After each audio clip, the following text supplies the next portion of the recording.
In the summer of 1943, a young man from Chicago named Clarence Lucky Lester sat down to dinner at the Tuskegee Army Airfield in Alabama. He had just completed another day of flight training. In a few months, he would be flying a P-51 Mustang with the 332nd Fighter Group, the unit that became the most celebrated fighter escort group of the entire war. Tonight, he was in Macon County, Alabama. On the table in front of him was a plate of smothered chicken with rice and gravy that he would remember for the rest of his life. That dish is number 1 on this list. But number 11 involves a cake that is specifically Alabamian, specifically historic, and so deeply soaked in bourbon that serving it on a military base was a decision that someone must have thought about for at least a few minutes. Number 6 proves that the greatest scientist in Tuskegee's history had figured out something about peanuts that the rest of the country took another 50 years to fully appreciate. And number 18 is the dish that proved, more clearly than almost anything else, the gap between what these men deserved and what the military was willing to give them. These 25 foods were eaten by the Tuskegee Airmen between 1941 and 1945. Men who were told they could not fly. Men who proved they could. Hit that subscribe button. Let us count down. Let's count. 25. Peach Pandoti. We start with a dessert that doubled as a celebration. A pandoti is a baked fruit dish somewhere between a cobbler and a pie, with a biscuit or pastry crust broken and pressed down into the fruit during baking so the juice soaks up into the crust and the crust becomes part of the filling. Pandoti means to make dowdy, to break the crust intentionally. The peaches came from the Alabama peach belt, which had been producing some of the best peaches in the South for generations. Carolyn Quick Tillery's Tuskegee cookbook includes pandoti as a celebratory dish. At Tuskegee, with its proximity to the peach-growing country of Macon County, a peach pandoti was a piece of the landscape arriving at the table. Sweet and slightly caramelized at the edges. The biscuit crust dissolved into the fruit. The peaches underneath still holding their shape and their Alabama summer flavor. Starting here is intentional. Before the history and the politics and the courage, we start with a peach. 24. Island soup. This one is from the Tillery Tuskegee cookbook, and it reflects something important about the Tuskegee community that most people do not know. The food at Tuskegee was not just Southern food. It was Southern food with Caribbean influence. The Tuskegee Institute had connections across the African diaspora. Students and faculty came from the Caribbean. The community had ties that stretched beyond Alabama into a broader Black Atlantic world. Island soup, a coconut milk and seafood preparation, is documented in Tillery's anthology of Tuskegee cooking and reflects the Caribbean thread running through the community's culinary identity. Warm, slightly sweet from the coconut milk, rich with whatever Gulf Coast seafood was available. The men eating it at Moton Field were from everywhere: Chicago, Detroit, Los Angeles, Harlem. And some recognized this soup from home in a way that smothered chicken and collard greens were not home for everyone. That diversity showed up at the dinner table just like everywhere else. 23. Mom's Devilish Catfish Stew, titled Dish, actual name. It appears in Tillery's Tuskegee cookbook by this exact title, and that name alone tells you something about the food culture of this community.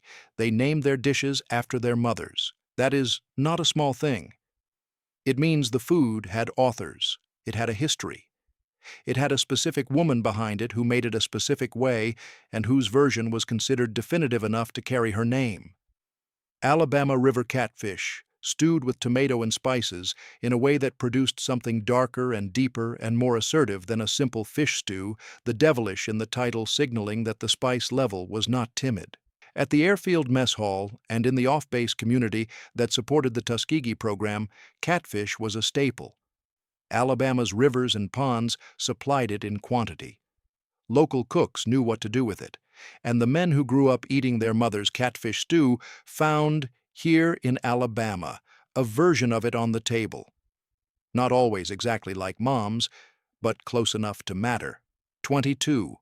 Louisiana gumbo, Tuskegee version. The Tillery cookbook includes gumbo, and it reflects the Gulf Coast influence on Alabama black cooking.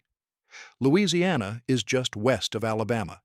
The Gulf Coast culture, the Creole and Cajun traditions, the seafood, the rice, the roux-based cooking moved freely across the state line.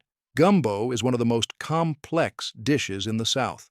It starts with a roux, flour, and fat cooked together until the color changes from pale to gold to brown to the dark chocolate that a proper gumbo roux needs. 30 to 40 minutes of stirring without walking away.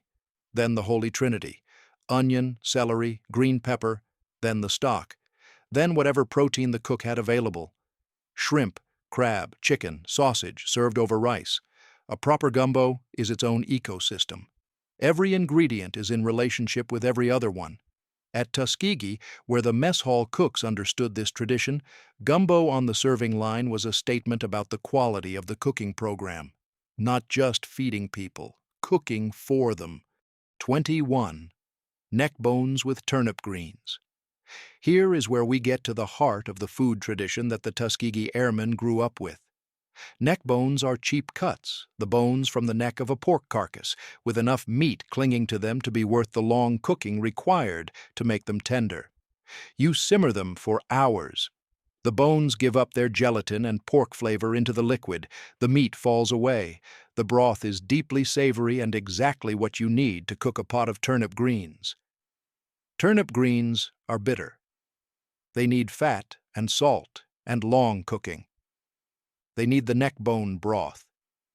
Together they become a meal that has been sustaining black Southern families through difficult times for generations.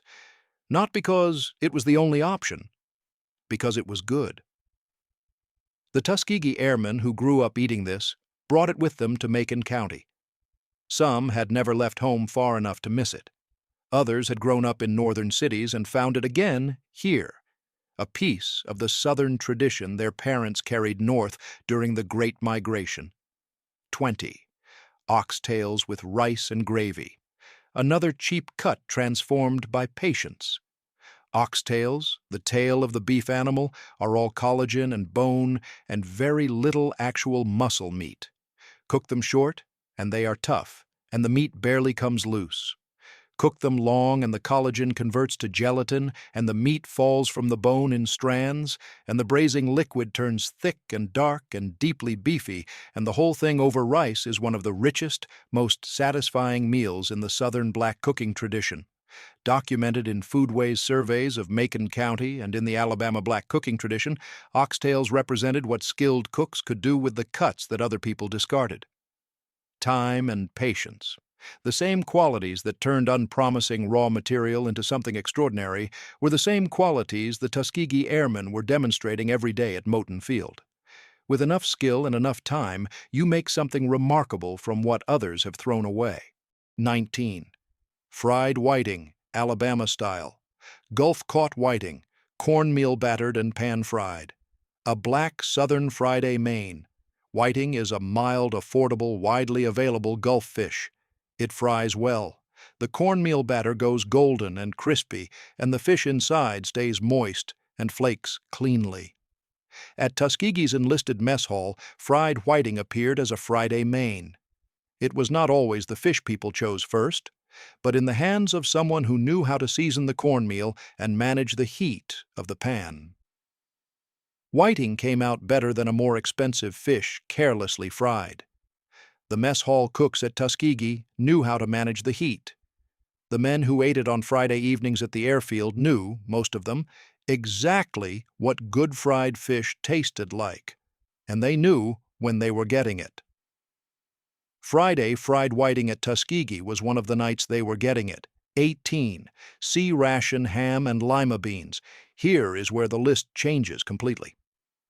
One of the 6 classic sea ration M units issued to the 332nd Fighter Group during training exercises, and this one requires a moment of honesty. Sea ration ham and lima beans was one of the most disliked items in the entire military ration system. The ham was processed into something barely recognizable as ham. The lima beans were soft and slightly mealy. Together they occupied a can that soldiers opened, looked into, and sometimes set aside in favor of going hungry for a few hours. These were the rations issued to the Tuskegee Airmen during training exercises, the same men who would earn one of the highest escort records of the war, the same men who were being denied equal access to the officers' club at their own base, eating C-ration ham and lima beans out of a can in the Alabama countryside while proving every single day that they deserved better than every single thing the military was giving them. 17. K-ration pork luncheon meat, another field ration, another can. The K-ration was the compact individual ration designed for combat troops, and the pork luncheon meat unit was its supper component. Small, dense, salty, shelf-stable, it could be eaten cold from the can or heated if you had the means. It provided protein and calories in a form that weighed almost nothing and required no preparation and tasted like what it was, which was processed pork in a tin container designed for maximum portability and minimum enjoyment. The Tuskegee Airmen carried these on flight training exercises. They ate them when the mess hall was not accessible, and they ate them knowing that the white pilots at other bases were eating the same thing, which was the one area in which military segregation produced unintentional equality. The K-ration did not care about the color of the hand opening it, neither did the pork luncheon meat inside. Some equity arrives through the lowest common denominator. The K-ration was that for a few minutes of every training day. 16. K-ration chopped ham and eggs, the K-ration breakfast unit, carried by the Tuskegee Airmen during flight training. Chopped ham, mixed with dried egg, processed together into something that could be packed into a small tin and survive any climate and any duration of storage. Eaten in a cockpit or on a runway or in the field during exercises. Cold, or slightly warmed if the situation allowed. The chopped ham and eggs K-ration was not the worst breakfast option the military produced. It was not the best. It was practical and portable and sufficient for the caloric needs of a man who was about to spend several hours in a cockpit at altitude doing complex, physically demanding work. The men eating it were some of the most skilled pilots in the American military. They knew this. The military's willingness to acknowledge it was, in 1943, still a work in progress. But the chopped ham and eggs came out of the same supply chain as the chopped ham and eggs eaten by white pilots at segregated bases across the South. Same tin, same contents, same sunrise. Different country in almost every other way that mattered. Here is what you need to understand about the Tuskegee Airmen and their relationship to food before we get to the best part of this list. Tuskegee Institute was not just a military base.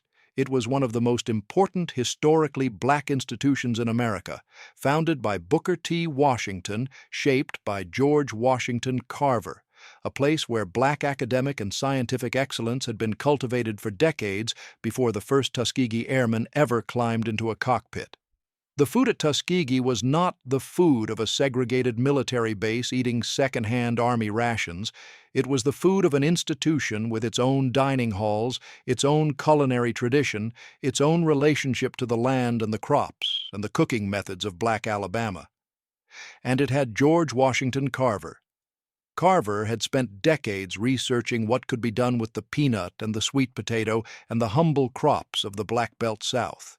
His recipes appeared on Tuskegee tables. Some are on this list. They tell you something the K-rations could not take away. These men came from a place with its own food genius, its own pride in what the table could be. 15. Buttermilk biscuits with sorghum. At Moton Field, the cadet mess included regional touches that reflected where the base was and who was cooking. Buttermilk biscuits are a technical achievement. They look simple. They are not simple. The buttermilk has to be cold. The fat has to be cold. The mixing has to stop the moment the dough comes together because overworking it develops gluten and makes the biscuit tough. Done right, a buttermilk biscuit rises and splits along the middle, the interior layered and slightly steamy, the exterior golden. With sorghum syrup poured over, the sweetness soaking into the layers, you have a combination that has no equal at a breakfast table in Macon County. The pilots who trained at Moton Field and flew their sorties and came back to this table were, in the mornings, just men eating biscuits with sorghum. Not heroes yet, in most people's telling, but already flying at a level that would prove everyone who had doubted them completely wrong. 14. Fried oysters, Alabama style. Documented on alabamafoodways.org as a specific Tuskegee dining hall item in the 1940s. Alabama has coastline. The Gulf of Mexico oysters from Mobile Bay and the surrounding areas were some of the finest oysters in the South. Fresh, briny, slightly sweet, dredged in seasoned cornmeal, dropped into hot oil until the exterior goes dark golden and the interior stays plump. Alabama fried oysters are one of the great regional seafood dishes of the South. On the Tuskegee Dining Hall menu, they document the quality of the program's dining, not second-rate military food, a dining program that reflected the Tuskegee Institute's commitment to serving its community well. The men eating fried oysters in the Tuskegee Dining Hall were being told something by that food. You are worth feeding well. You are worth the trouble of sourcing fresh Gulf oysters and frying them correctly. You are worth a good meal. That message mattered in 1943 in Alabama at a time when much of what surrounded the base was telling them the opposite. 13. Fried steak and gravy, a Tuskegee Institution dining hall tradition, documented on alabamafoodways.org.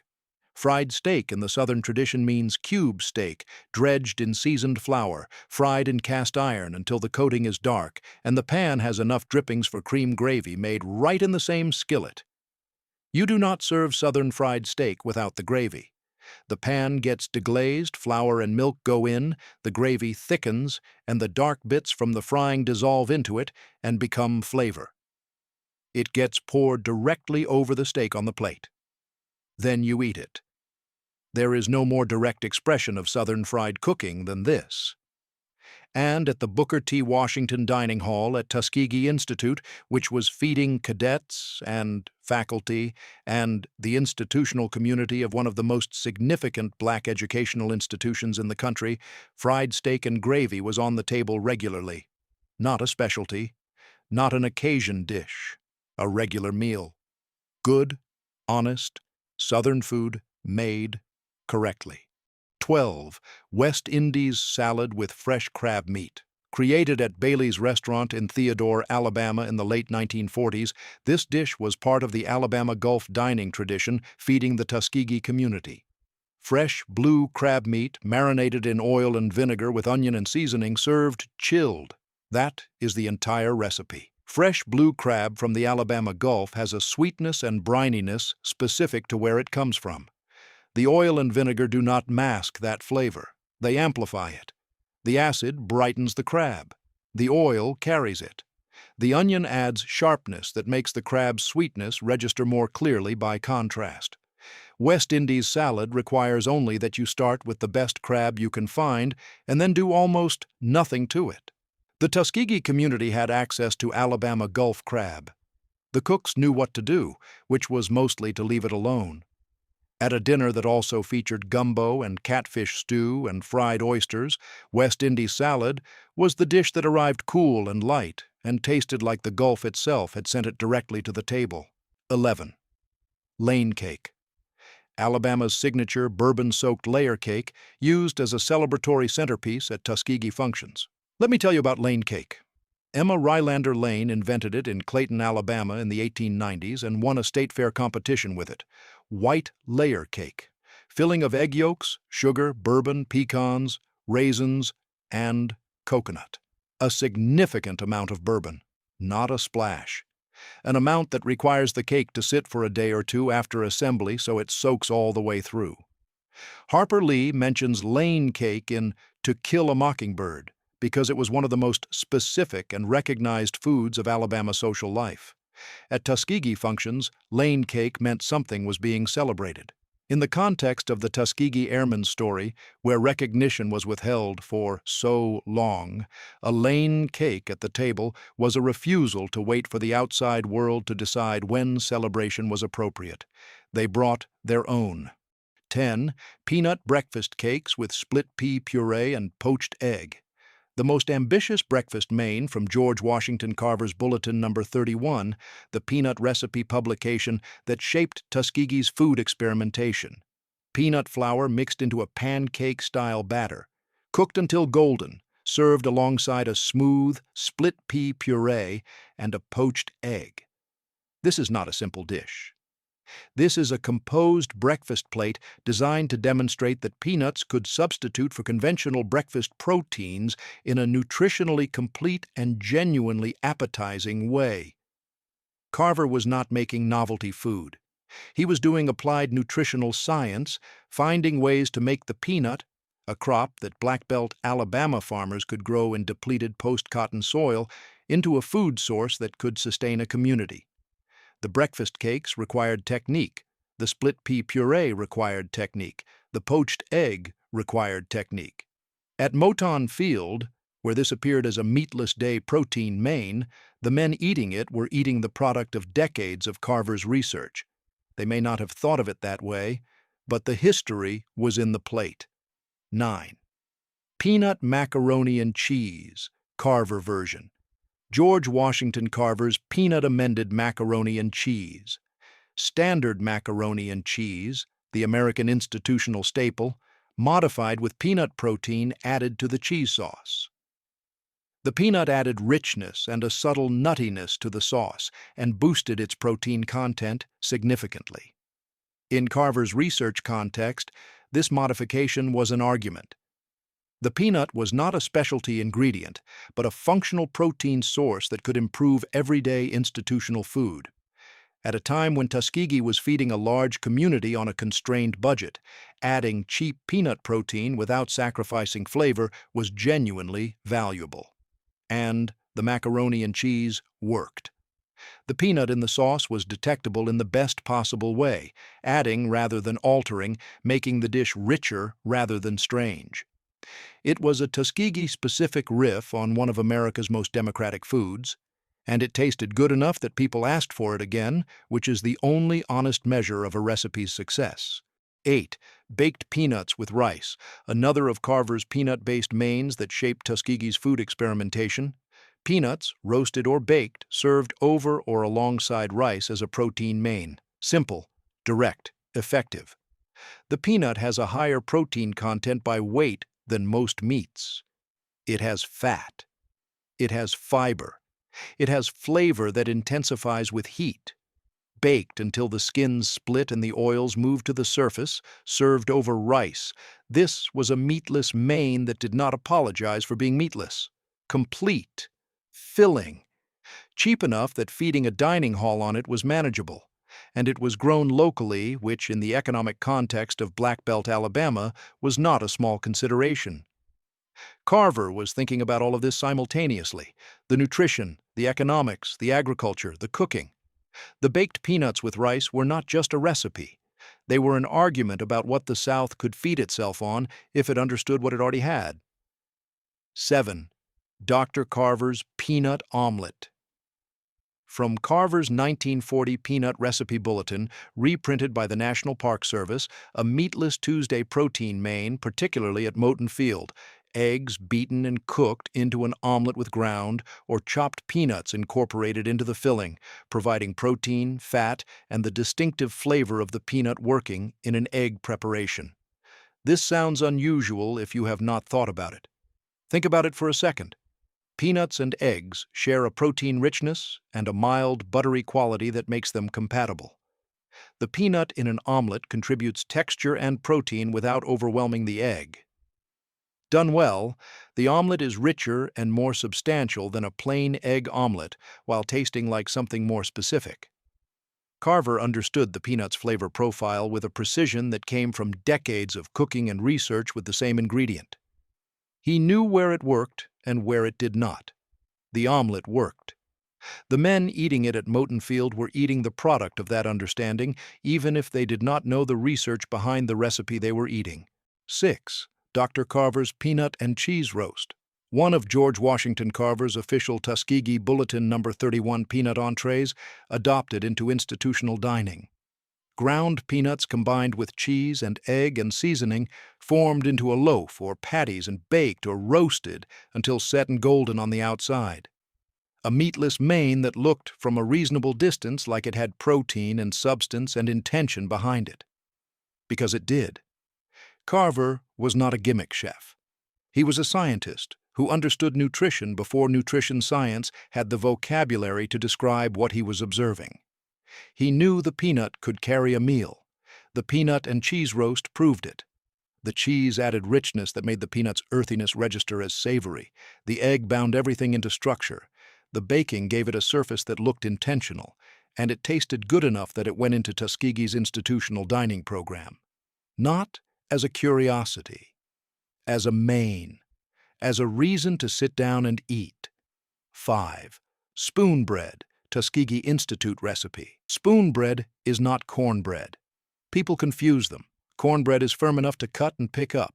Spoon bread is softer than that. Much softer. Closer to a soufflé, a soft cornmeal pudding baked until it sets enough to hold together when you spoon it onto a plate, but not firm enough to cut.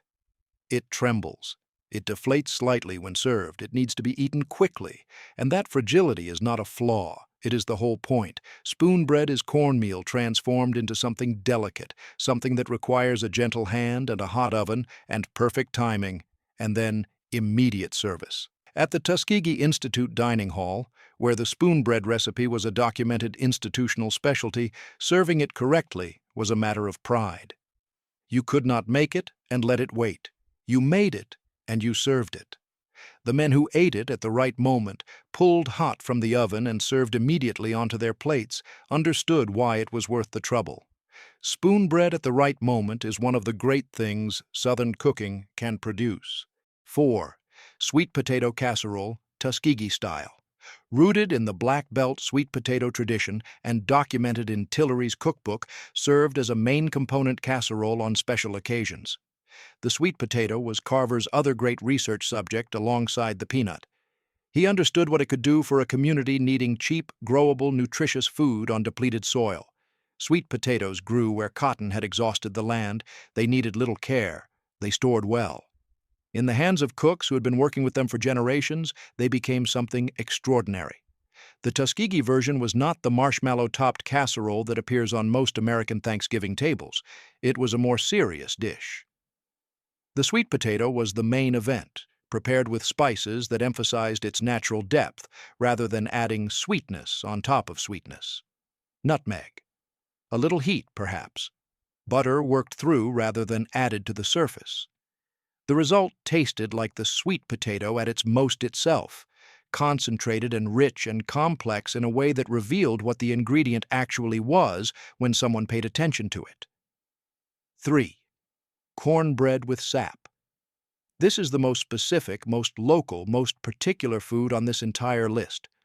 Cornbread is everywhere in the South, but cornbread with sap is specifically documented as a Tuskegee Black community custom.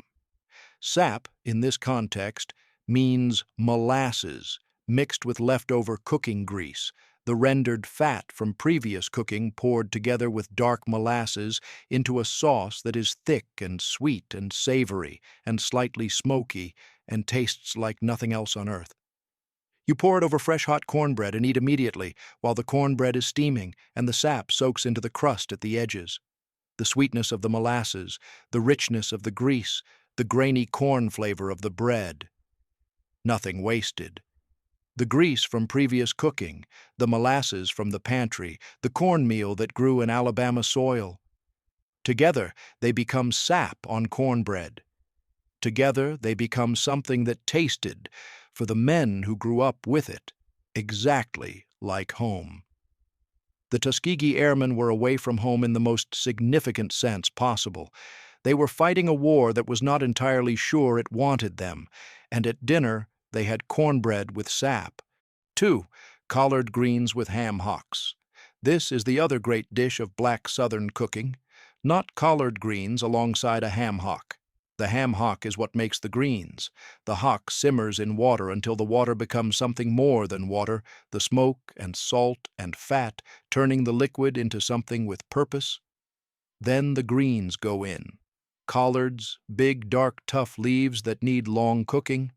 They soften and absorb the broth and the fat and the smoke of the hock and become something completely different. The pot liquor, the liquid at the bottom, is something people drink with cornbread to sop it up. A Tuskegee staple documented through oral histories and food surveys of Macon County, collard greens with ham hocks was a dish that carried the entire weight of the black Southern food tradition in one pot. The history of making do and making well. The history of patience and transformation, the history of taking what was available and making it mean something. The Tuskegee Airmen were doing the same thing in the sky. The Greens were doing it in the pot. 1. Smothered chicken with rice and gravy. This is where we end, because this is where Lucky Lester started. The African-American Alabama Home Table Classic, the dish that Carolyn Quick Tillery anthologized in the African-American Heritage Cookbook from the Tuskegee Institute tradition, served in hearty portions at the base mess with rice, and the pan gravy that makes smothered chicken what it is. Smothered chicken is not fried chicken. It is braised, seasoned, browned in a pan, onion added, enough liquid to half cover, lid on, heat down. The chicken cooks in that steamy environment until falling off the bone tender and the liquid has thickened from the chicken's own juices into a gravy that tastes of everything the chicken gave the pot. Served over white rice that soaks up the gravy from below. Serious cooking. Not fast, not simple. The chicken has to be browned correctly or the gravy has no depth. But when it is done correctly, smothered chicken over rice with gravy is one of the most complete and satisfying meals in the Southern cooking tradition. Lucky Lester sat down to this in 1943. He was about to go to war in the sky and prove everything the military believed about black pilots was wrong. But tonight, he was in Alabama and the chicken was right, and for a few minutes, that was enough. Here is what I want you to take away from this list, not the K rations. Smothered chicken at number 1. Because smothered chicken answers the question this whole list is asking, what do you bring when you go somewhere to prove that you belong? You bring your food, the cooking tradition of your community, the dishes your mothers and grandmothers made. The Tuskegee Airmen were told they did not belong in the sky. They proved every single day at Moton Field that the people telling them that were wrong. And at dinner, they sat down to smothered chicken and collard greens and cornbread with sap and lane cake and Carver's peanut recipes. They brought a table that was entirely their own. That table, as much as the P-51 Mustang and the combat missions over Italy and North Africa, tells you who these men were. Leave a comment telling me which dish surprised you most. I want to know if the lane cake at number 11 gets more reaction than the K rations at 16 and 17. I want to know if anyone has a family member who served with the 332nd and what they said about the food. The smothered chicken is still being made, and if you want to keep discovering the food stories of World War II, our next video is waiting right now. Come find out what is next.